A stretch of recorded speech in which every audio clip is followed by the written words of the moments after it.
తెలుగు భక్తి మార్గం ప్రేక్షకులకు నమస్కారం. ఆపదామప్తారం దాతారం సర్వసంపదాం లోకాభిరామం శ్రీరామం భూయో భూయో నమామ్యహం. సర్వమంగళమాంగళ్యే శివే సర్వార్థసాధికే శరణ్యే త్రయంబకే దేవి నారాయణీ నమోస్తుతే. శ్రీరామ రామ రామేతి రమే రమే మనోరమే సహస్రనామ తత్తుల్యం రామనామ వరాననే. ఓం శ్రీ గురుభ్యో నమః. ఈరోజు ఈ వీడియో చూసే ముందు ప్రేక్షకులకు విన్నపం అండి. ఈ వీడియో గనక నచ్చినట్లయితే షేర్ చేయండి, కుదిరితే సబ్స్క్రైబ్ చేసుకోండి. ఏమైనా సందేహాలు ఉన్న ఎడల కామెంట్ రూపంలో మాకు తెలియజేయగలరు అని ప్రార్థిస్తున్నాం. షేర్ చేసినందువల్ల మరొక 10 మందికి ఉపయోగపడిన వాళ్ళు అవుతారు. ఈ రోజున 6వ తేదీ 8వ నెల 2024 జయవారం లేదా మంగళవారం అంటాం. దక్షిణాయన పుణ్యకాలం శ్రావణ మాసం. ఈ రోజున సూర్యోదయం 5:43, సూర్యాస్తమయం 6:28. అలాగే తిథి వచ్చేపాటికి విదియ సాయంకాలం 6:12 వరకు ఉంటుంది. తదుపరి తదియ. నక్షత్రం వచ్చేపాటికి మఖా నక్షత్రం ఈరోజు సాయంత్రం 5:20 వరకు ఉంటుందండి. తదుపరి పుబ్బా నక్షత్రం. అలాగే శేషవజ్యం వచ్చి ఉదయం 6:04 వరకు ఉంది.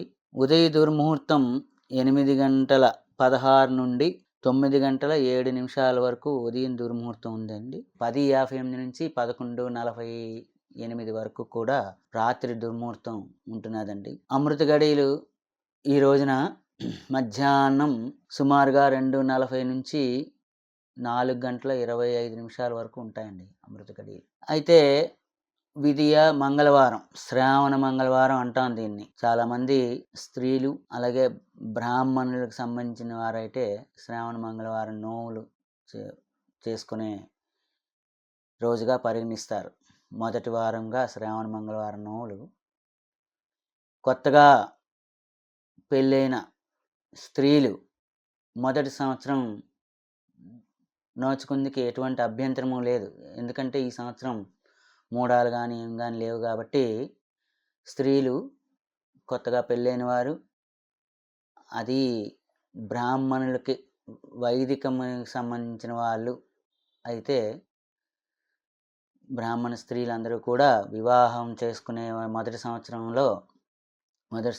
ఈ శ్రావణ మంగళవారం నోము నోచుకుంటారండి. ఇక సింహరాశి పుబ్బా నక్షత్రంలోకి వెళ్ళినట్లయితే మరి నిన్న చెప్పినట్లుగానే పుబ్బా నక్షత్రం వారికి కూడా గోచార రీత్యా అంటే చంద్రబలం రీత్యా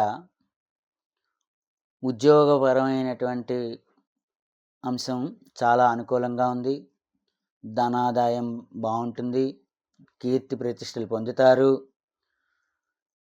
ఎక్కువగా ఇతరుల్ని, స్నేహితుల్ని నమ్మడం తగ్గిస్తే బాగుంటుంది. లేదంటే మోసపూరితంగా ఉన్నట్టు ఉంటుంది.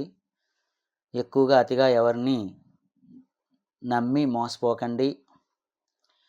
అలాగే వీరి వివాహ సంబంధాలు అయితేనేమి, వైవాహిక జీవన విధానం అయితేనేమి గత 2 సంవత్సరాల నుంచి వీరికి కూడా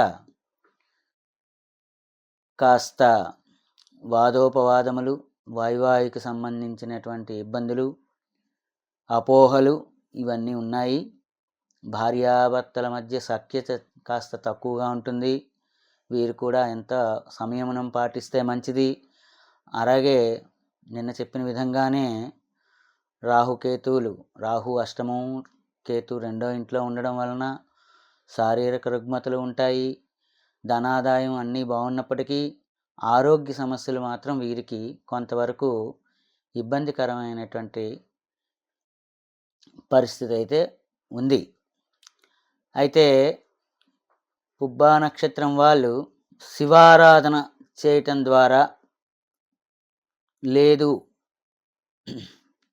లలితా సహస్రం, పుబ్బా అంటే శుక్రుడి నక్షత్రం కాబట్టి వీరు కొంతవరకు శుక్రవారాలు నియమం చేయడం కానీ, శుక్రవారాలు పాటించడము, మరి లలితా సహస్రం వీరు చేసుకున్నట్టయితే మంచిది. కుంకుమ పూజ అయినా చేయొచ్చు. లేదు సొంతంగా చదువుకుంటే లలిత పారాయణ చేసుకోవచ్చు. చేసుకున్నట్లయితే వీరికి వివాహేతర సమస్యలు తగ్గుతాయి. అలాగే వివాహం కాని వారికి త్వరితగతిన వివాహం నిశ్చయమవుతుంది.